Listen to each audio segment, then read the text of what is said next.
horta dee dadku waxaan u malaynayaa waxaanay dad badan runtii wacyi badan u lahayn dowladnimada iyo macnaheeda wacyi u lahayn lamana yaabayo dhowr iyo 20 sano dowlad la'aan iyo dhowr iyo 20 sano dowlad xumaa ayaana soo martay markii qaar baa laga yaabaa inay haystaan dowladnimadu inay dukaan yaro la leeyahay ama meel yaro show lagu sameeyo qaarna banaanka taagan yihiin qaarna gadaal joogaan dowladdii hore baaba laga maamuli laayay dadkii horteedii iyo shukaanteeda taagna ayaaba howlaheedii qaban la oo kala saari la oo fulin leh qof la leeyahay gadaal buu taagan yahay wuxuu ka qaban karaya anigu ma garanayo dee qaran intaan la eg oo duruuf intaan la eg haysato oo xaalad intaan la eg ku jirana in mararka qaar loo tiiriyo qof iyo laba iyo wax lamid iyo koox inay yihiin dad maamulan karo waxa uu wali ay kamid tahay garaadkeena dowladnimo oo hooseeya ayay kamid tahay dowladda golayaal bay leedahay go'aanada lagu qaataa madax bay leedahay la garanayo kaana qarin maayo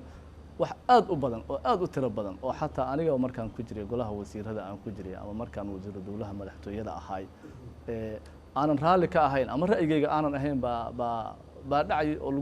lagu tilaabsanayay marka mana noqon karto dabeecadda dowladnimada aan haysano ma noqon karto mid xataa ay koox iyo qof iyo lagu tariyay inay gadaal ka wadaan waxaad sheegtay dadka waaweyn saddexda mas'uul ugu waaweyn inaad madaxweynaha saaxiiba tihiin cidna kama qarsoona inuu yahay qofka kuugu dhow mas'uuliyiinta waaweyn ama muddada ugu dheer aad istaqaanaan madaxweynuhu wuxuu shaaciyey inuu doorashada Sebtembar uu isu soo taagi doono adigu ma is soo sharaxi doontaa oo ma la tartami doontaa mise isagaa taageeri doontaa anigu waxaan ku leeyahay si sahal ah malaha marar kale ka sheekayn doonaa miro gunti ku jiro miro geed saaran looma daadiyo aniguna murashax ma ahi 2016 laakiin waxaan ku faraxsanahay in maanta madaxweynaha iyo dowladduba ay ka shaqeeyeen in muddada aanan la kororsanin oo maalinta muddada dhamaanayso ay tahay maalinta ay dhici doonto doorasho kale oo dalkan ka dhacdo oo dadku ay u siman yihiin oo waliba ka duwan haddii 135 oday ay soo xuleen baarlamaan maanta laga hadlayo dhowr iyo 10,000 inay soo doortaan baarlamaan kale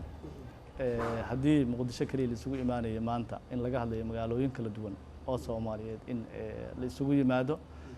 murashaxiin kala duwanna inay tartamayaan oo kuwa aan garanaynin kuwa aan garanayninba aanay ahayn marka taa waan sugaynaa insha Allah waan ka wada shaqayn doonaa hadii Ilaahay yiraahdo warbaahinta aad uga dhuumataa aad uga carartaa hadalladaada iyo muuqaaladaada kuma badna xitaa baarlamaanka oo aad xildhibaan ka tahay tala soo jeedintaada kuma badna waa maxay sirta ka dambaysa aamusnaantaada faraha badan wallahi de anigu maba aaminsan inaan aamusanahay marka koobaad waxaan dadku aaminsan yihiin qof hadal badan inaan ahay meeshii de marka hadal iyo talo u baahan runtii de ama waa joogaa ama waan ka shaqeeyaa si alaalay sida ay suuragalka ku tahay